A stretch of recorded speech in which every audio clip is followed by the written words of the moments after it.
Thank you, Mr President. I rise today to support this motion on behalf of the Greens and reflect upon Ash Wednesday and indeed remember those 75 people that died. Note that 3,700 buildings that were destroyed and 2,545 families that lost their homes, as well as, of course, the innumerable number of plant and animal species destroyed. Ash Wednesday is a day that even 40 years on, people still remember with a chilling clarity. The smell, the sound, the haze. People could do nothing but stand and watch as their lives were destroyed, their communities burned. In the months leading up to the Ash Wednesday fires, South Australia was in the grip of a severe drought. On the day of the fire, temperatures were over 40 degrees and the wind was strong. This, as we now know, is a catastrophic combination. The speed and ferocity of the flames, aided by abundant fuels and a landscape immersed in smoke, made fire suppression and containment impossible. In many cases, residents fended for themselves as fires broke communications, cut off escape routes and severed electricity and water supplies. The sheer scale of the destruction remains difficult to comprehend. Those 75 people died because of the fires, including 17 firefighters. More than 3,700 buildings were destroyed or damaged, and as I've said, 2,554 individuals and families lost their homes. An extraordinary, sad part of our state's heritage.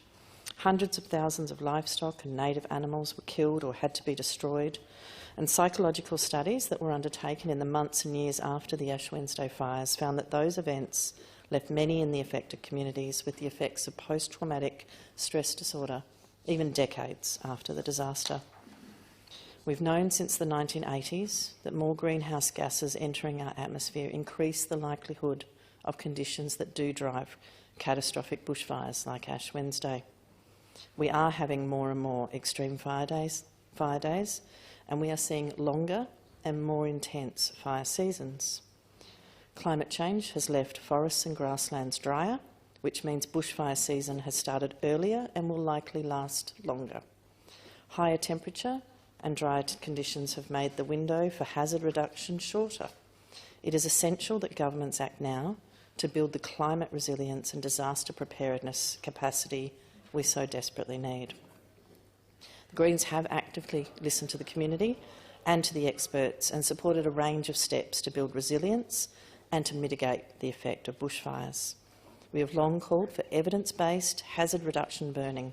False claims by some commentators that Greens policies have contributed to the severity of fires, particularly those in the 2019-20 year, serve as a way to deflect from the major underlying cause that fuels the increasingly severe fires we now face. Now more than ever, we need to lift funding for emergency services to support equipment and personnel acquisition that are critical for managing bushfires and other disasters. In 2020, the Royal Commission into National Natural Disaster Arrangements recommended that the Commonwealth and state and territory governments develop an Australian-based and registered national aerial firefighting capability to be tasked accordingly to the greatest national need. The Greens have called for the federal government to task Emergency Management Australia, EMA, with identifying gaps in our aerial firefighting capability, working with the state and territory governments as well as the Australian and New Zealand National Council for Fire and Emergency Services. This report will be the basis of a procurement strategy to create a national stock of specialised disaster response equipment that can be accessed by states and territories as needed.